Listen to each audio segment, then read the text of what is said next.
Buenísimo. Bueno. Trust me, I know I insist on starting these videos or podcasts off with some strange activity. I don't know why, it's just who I am. Okay, let me be who I am, you be who you are. Yes, yes.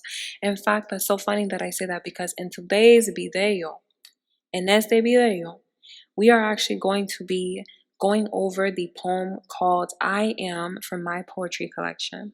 But before I get to that, and before you bring out your copy of the poetry collection, let me just do the typical, housekeeping.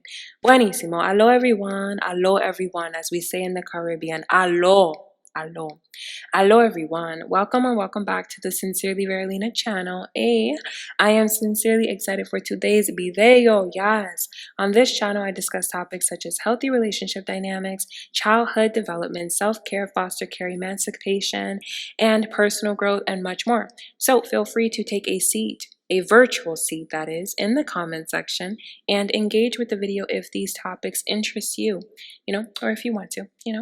In this podcast style video, I want to discuss the poetry collection titled Things I Never Said, that is written by yours truly, yes, me. Specifically, I'm going to read and discuss the poem called I Am. So I will say this, if you don't have a copy of the poetry collection, you can actually purchase it by using the link in the comment section or the description below. You can search up Things I Never Said on Amazon, search up the poetry collection, and it looks like the one you'll see on your screen or the one that you see if you use the link in the comment section. So go ahead and do that if you are interested. That way you'll be able to read along with me as I read the poems if you're interested in that. Now, if you're somebody who does not like to listen to people read while you read, that's totally fine. Just go ahead and skip this part. You should see a book on your screen if you are looking at this in video format.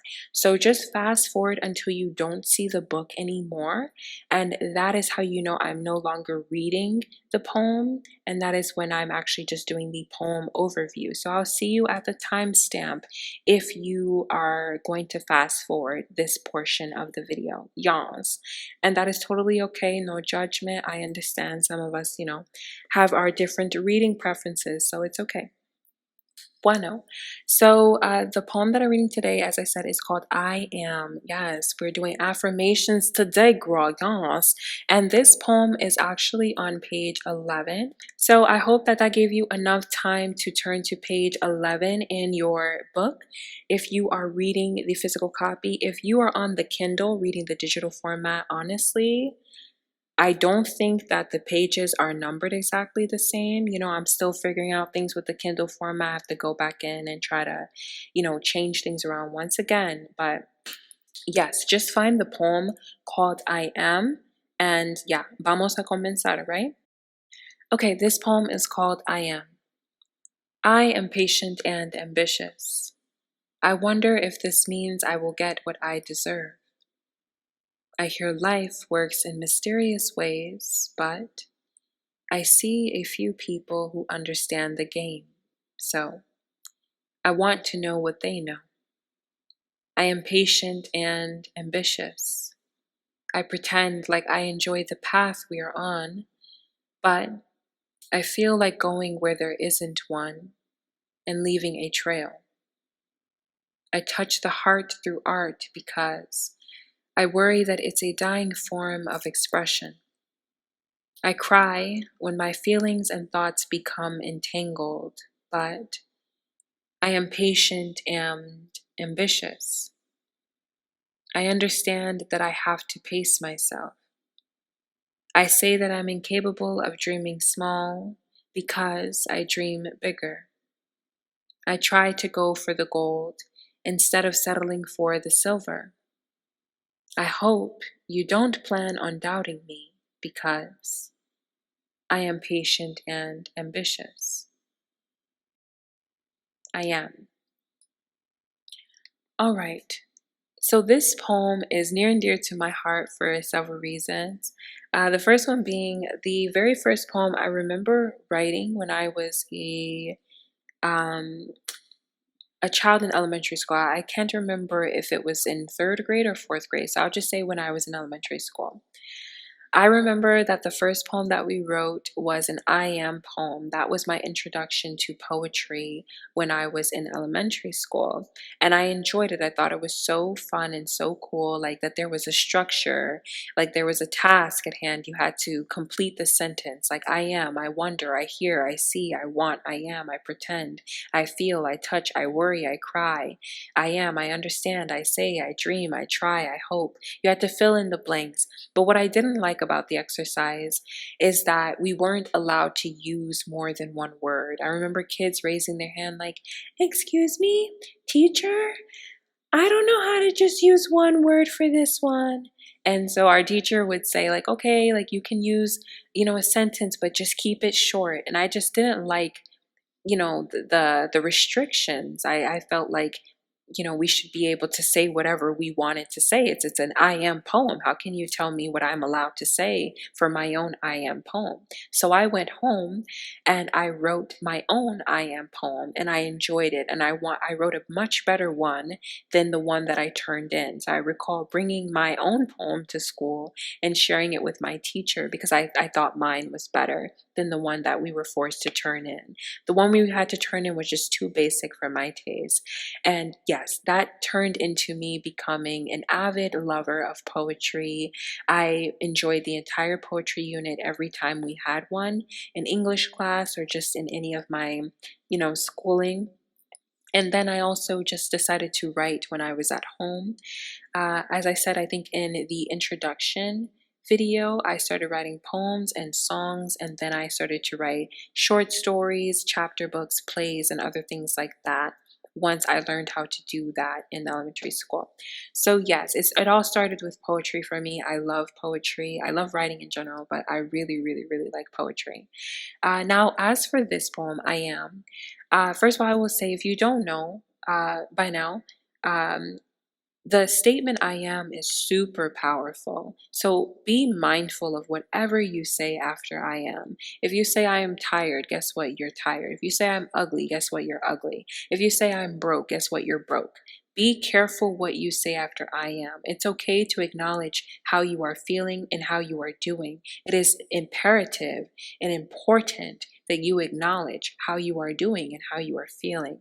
However, you don't have to make those temporary emotions or that temporary state of being a permanent one by saying, I am this and that. You don't have to say, I am broke. Just say, you are having financial issues at the moment. Change the narrative, change the way that you speak about yourself and your circumstances, because whatever you say after I am is true to your subconscious mind. So every time you say you're ugly or you're not attractive, or you say you're not that pretty, or you say whatever it is, I'm less fortunate, I'm underprivileged, or whatever it is, guess what? That's what you really, really believe subconsciously. And if you don't know, what you believe subconsciously literally will impact the way that you behave, the behaviors you accept, the types of things that you tolerate in your life, and so on and so forth. So be careful and mindful and intentional about what you tell yourself, whether you say it out loud or you just think it. Be very, very careful about that because it will become true. And you will act like you really, if you say like I'm worthless, guess what? You are worthless. You will feel like you are worthless. You will believe that you are worthless. And you're not. You're not worthless. You're not broke. You're not ugly. You're going through some things. And maybe it's just showing on the outside because, well, what you put in ultimately will come out. So if you put toxic thoughts in your mind, you'll look unhealthy because you feel unhealthy and you are unhealthy. So I just wanted to preface with that, just so you understand, like, even me, like even with the I am patient and I am ambitious, I thought long and hard about what I chose to say after that I am statement because I understand it is powerful. Every day that you look in the mirror, I advise you to say some affirmations, some positive affirmations to yourself. I am wonderful. I am worthy. I am whatever. Whatever it is that you want to say, you can fill in the blanks. It's your exercise. Have fun with it. but just make sure you feed yourself positive things. It's like the saying goes, your mind is like a garden. Make sure you plant seeds of positivity. Um, I actually have a quick story that I will share. When I left my biological parents' home, I was 15. It was actually about a year before I became an emancipated minor. And there was a, school counselor slash social worker. Yeah, like a youth counselor slash social worker that I saw briefly. And I remember that I went to her and talked to her about something, and she gave me some good advice. What I told her was actually relayed to me by the woman who was my temporary legal guardian. I lived with someone who was actually my former employer. And that's a whole other story. Ay, Dios mío. But I lived with someone who was my former employer, right? And even after I became an emancipated minor, I continued to live with this person. But now I was, responsible for myself. And I was literally legally an adult at 16. So I stayed in her house, but she didn't have guardianship over me anymore once that happened. Anywho, when I was 15 and she was still my guardian, I used to pass by this mirror, and for some reason, I used to just say, "Ugh, I'm so skinny. Ugh, I have no booty. Ugh, I'm so flat chested. Ugh, like ugh, ugh." Like I used to do that too many times, and it was literally something I didn't even realize I was doing. Like when people talk about like being on autopilot, or when people discuss maybe doing a behavior that they don't have any recollection of doing, like I understand what they're talking about, because that was me. When I would pass by this mirror and look at myself, I don't know why I would say those things out loud. Normally I would keep it to myself. I could only guess that maybe I just felt comfortable enough around her to share my like deepest, innermost thoughts with her, or with her being within the vicinity, because I wasn't talking to her. I was just saying my thoughts out loud. I just passed by, saw myself, and I was like, "Ugh, I'm a bag of bones. Ugh." And what I was doing actually was regurgitating every negative thing that bullies at school and my siblings and my parents would say to me to make me feel bad about myself. I was just repeating, what I realized is that I was just repeating the negative things that my parents said about me, as well as my siblings and the people at school who bullied me. That's what I was doing. I was parroting, because I was conditioned to see myself through the lens of other people. I still had not realized that I didn't have to do that. I hadn't realized that I could very well look at myself and just see me. Just see me. I don't have to see, quote unquote, like a bag of bones. I didn't have to see like, my skinny self, my small waist, my, you know, not so apparent shape and all that kind of stuff. I didn't have to see that. But at the time, I didn't know that I could see myself the way I wanted to. I didn't know that power existed within me. And I hope after listening to this, you know that that exists within you if you didn't know already. So, anywho, my temporary legal guardian got fed up with me. And one day she just said, "Oh, why do you keep doing that?" And I said, "What are you talking about?" And she said, "Why do you keep doing that? Why do you keep saying, I'm this, I'm that? Like, why do you do that? Why?" And I was like, I don't know. And she's like, "Well, maybe you should stop. Maybe you should think about why you keep doing that." And I was, a little bit, taken aback and dumbfounded. Like, why is she so upset? Like, what is the big deal?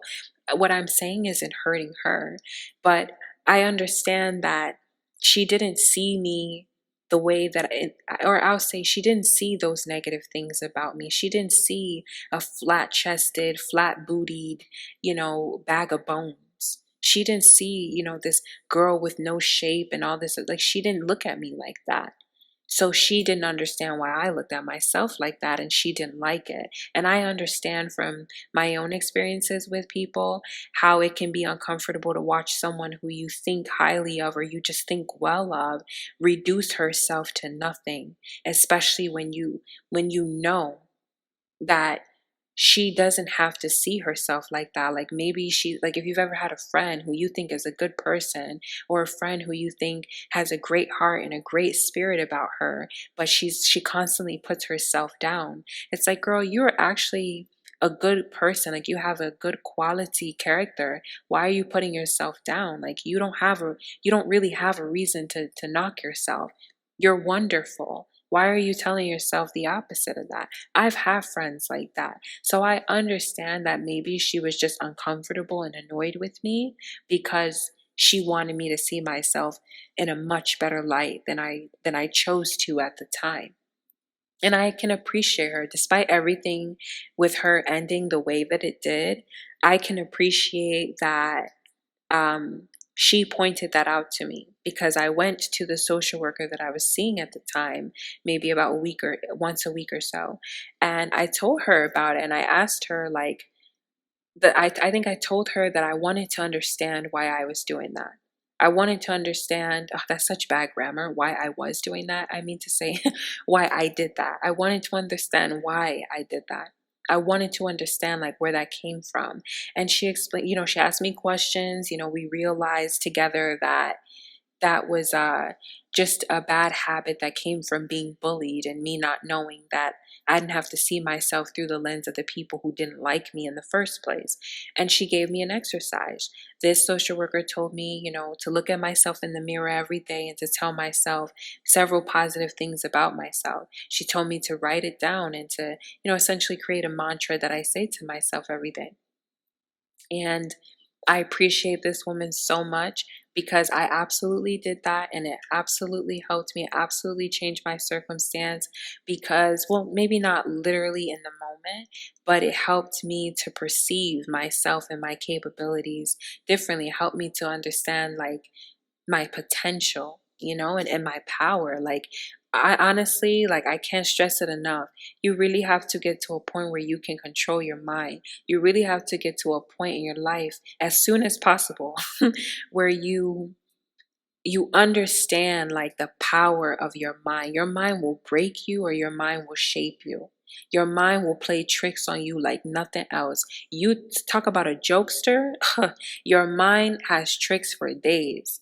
Your mind will make you think there's a problem that's larger than what it is. You have to learn how to control your mind, control the way you think about things, control your perception of yourself and your destiny and your fate and your life and everything, because you can't control too many things outside of yourself. You can't control too many things in this life, but you can control your mind and you can control how you perceive life as it happens around you. It takes practice and it takes quite a bit of knowledge and experience to be able to do that effectively. But it is very important for your survival and for your mental health to be able to understand when your mind is making you uh, self-sabotage, for example. Like with when I would look at myself and say all those negative things, I didn't have control over my mind. I was still like just going off of what other people put in my mind. When I understood I don't have to make an agreement with anything and everything that people say about me, I was able to decipher between what is true, what is truly me, and what is just a bunch of noise that I can just eliminate from my mind. So, I hope that helps you. But yes, the mantra that I would say to myself, oh my gosh, I would say this to myself like literally before school and sometimes before bed. I would say, I am enough. I am capable of greatness. Humble thyself. Be gracious, be kind, and know that I can and I will. Something like that, literally something like that. I would say that to myself. I would literally say, humble thyself. Yes, thyself. I don't know. I'm a writer, so I had to put a little bit of extra sazon on it, a little bit sofrito. But yeah, like I thought that was such a great mantra at the time. And of course, I did that when I was a sophomore in high school. So I added to it over time. I built on it and changed a few things. And then ultimately, I realized that I could just say I am statements. And so I just switched to that full time and chose to do that like towards the end of high school and after high school. And to this day, from time to time, I will write I am statements down. I will go through the list. I am worthy. I am wonderful. I am, strong beyond measure. I will say all kinds of stuff like that. Like, you can search these kinds of affirmations up on Pinterest. There are so many of them. And also just think about who you want to be, and then say that's who you are. Because whatever you want to be, in order to get there, you have to act like it. You have to walk in it. Like, if you want to be successful in whatever you're trying to accomplish, write out what it takes to get there, and then start to do those things. And then ultimately, not overnight, but ultimately, one day you'll look around and realize you are the success that you wrote that you were years before the make. Come on, somebody. Come on, somebody. I'm preaching tonight. Come on, somebody. Oh my gosh. But yeah, like, honestly, it is so true. Like, you just have to read about this stuff. Read about the power of affirmations. There's a book called The Four Agreements, Los Cuatro Acuerdos, I think is the Spanish version, and I think it's by Don. Oh, I don't want to butcher, so I'm just gonna like look for it and maybe put it in the description or on the screen. But that is such a great book. The Four Agreements is a really, really, really good book.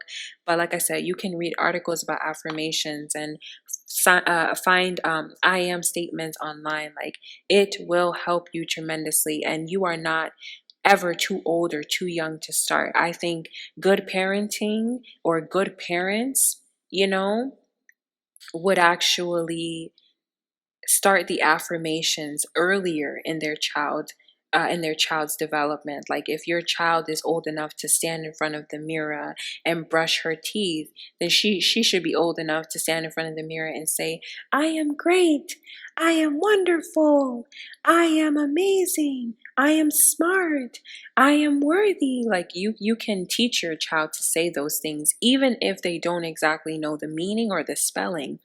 I am ambitious, I am a dreamer. Like, whatever you want to instill in your child's head that's positive and great for her development. Like, it's never too early to do that, because what will happen is the first time or the second and third time that someone tries to degrade your child or that child, the programming of the positive affirmations will help her to reject those notions ASAP. Like, if a child says, ugh, you're ugly, she's gonna be like, no, I'm not ugly, because all her life she has said to herself, I'm beautiful in spirit.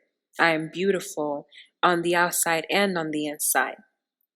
If someone says you're dumb, no, there's no way she could be stupid. There's no way, because she says to herself every day, I am intelligent. She says to herself every day, I'm insightful. She says to herself the kinds of things that she can now believe and regurgitate with certainty. So the first time or like the next time somebody wants to challenge that or deny her of that, she already knows, like, she doesn't have to believe that person.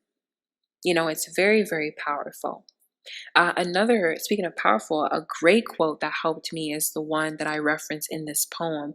I don't remember exactly who it's by. I'd have to go check my quote wall where I have it placed, but I don't want to do that right now. So I will look for the quote and just put it on the screen or put it in the description. But there's a quote I say in the poem, something like, okay, here it is. It says, I pretend like I enjoy the path we're on, but I feel like going where there isn't one and leaving a trail. I love, okay, when I say love, I mean love. I love that quote so much. There is a quote, and it's something like, do not go where there is already a path. Go where there isn't one and leave a trail. That is so powerful. That is a poem that encourages you, the reader, to be unique and be okay with it. Go where there isn't a path, but don't just go where there isn't a path. Don't just go through that forest on your own. Don't just go down that road on your own and never leave any indication that you were there. No, go where there isn't a path and leave a trail. That way, other people can take that path too, because generosity is key. Empathy is key. In order for a community or a society to thrive, in my opinion, we have to look out for other people. If we have the crab in the barrel mentality, the barrel will disintegrate, the crab will crumble at some point in time, because the crabs are going to be too eager to destroy one another. The barrel is going to cave in on itself. You have to, in a society or any group, in a family, for example, you have to look out for one another and uplift one another in order for you all to truly thrive. If one person thrives but everybody else isn't, for whatever the reasons are, then you're not ever going to reach your full potential as a group. Really quickly, before I end this video here, I want to say there was a quote that a former employer of mine wrote on the whiteboard one day, and it was something along the lines of an individual is only as strong as the team, and the team is only as strong as each individual. And I thought about that for quite some time when I sat at my desk, because I was like, so you're basically saying, like, it doesn't matter how strong I am, the the team will ultimately be weak if every individual is not strong too. And I thought, I'm like, I think that's debatable. Like, it would make for an interesting debate, but ultimately I do actually agree with the quote and I understand it. Like I said, think of a family. If one person is healthy and succeeding, right, in life, and excelling in multiple capacities or aspects of her life, but then all the other people in that group are not, collectively they're still uh, averaging about, a D minus, about an F plus, a D minus, a C plus, or something like. So you don't have a strong team if only one person is strong. You have a strong team if everybody's strong.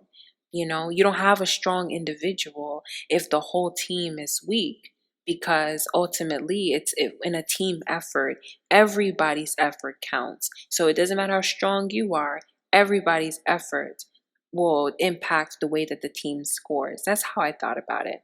Let me know if you would like to in the comments section below how you interpret any of these quotes. If you do any affirmations, go ahead and list them in the comment section. Somebody might enjoy your affirmations and learn or borrow a few of them, and that's always great and groovy. Learning and sharing is caring. Okay? So that's totally cool and fine to do. And also, like, if you have your own I am poem, I encourage you to share it in the comment section below. That would be so cute, like, to read other people's I am poems, because I think I am poems are so, so, so cute. I think it's a great introduction into poetry writing if you're, into that kind of thing or curious about it. And I also just think it's one of the easier poems to do. Like, haikus and I am poems are pretty easy, in my opinion, and they're pretty fun. You can get pretty creative, but also, like with the I am poem, you can share a bit about yourself. So I like it. And if you don't know, the prompts for the I am poems are pretty easy to find online, but also you can use my poem in the book to get a sense of the structure. You just take the beginning of each line, I am, I wonder, I hear, I see, I want, and then you just fill in the blanks until you make it to the end. But like I said, you can search it up online if you want to find the prompts, or if you don't have the poetry collection to be able to just model yours after mine. But yes, have fun with it, enjoy it, and be sure to share your I am poem below if you feel like it, if you feel comfortable with that. But yes, that is all that I have to say about this poem and about affirmations and so on and so forth. So if you have anything else that you would like to add other than like I am poems, like if you have quotes, for example, go ahead and put those. Anything that's motivational and inspirational that has helped you in your journey and helped you gain a better sense of self is pretty much a great contribution to put in the poetry excuse me, the comment section, not the poetry section. Lord have mercy. But we're going to turn the comment section into the poetry section today. Okay, we're going to do that today. So enjoy, have fun with it. On that note, I would say, tata mi amores, take care. Gonna give you this mic back, but what I'm gonna say to the ladies that been told that you cannot have, you tell the devil you's a liar.